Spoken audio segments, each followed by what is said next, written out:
كيفكن أصدقائي؟ بالحلقة الماضية سألتكن إنه شو عندكم مشاكل وحابين نحللكن إياها.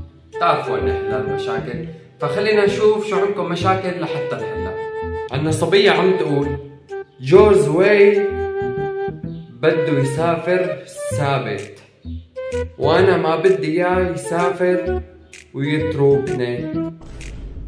هلا جورج واي فينا نقول إنه ممكن غلط عادي، بده يسافر الثابت.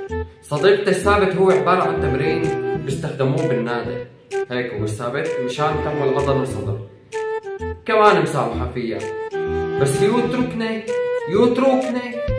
قسما بالله إذا ما سافر جوزك الثابت أنا رح طالع له جواز سفر وسفره على حسابي، وكلياتنا رح نسافر ونترك لك البلد ونهج لحتى تتعلم اللغة العربية على أصولها.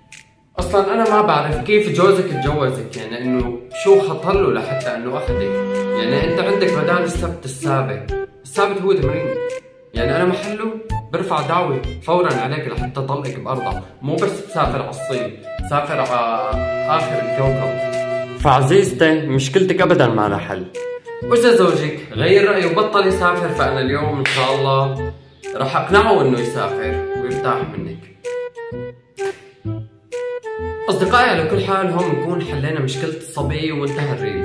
على فكرة فيديو لمزح مو أكتر، بس لا تنسونا من اللايك والاشتراك لحتى يوصلكم كل الفيديوهات يلي راح ننزلها. أحبكم، بس إذا عندكم مشكلة اكتبوا لي إياها بالتعليقات على هذا الريل لحتى أحل لكم إياها.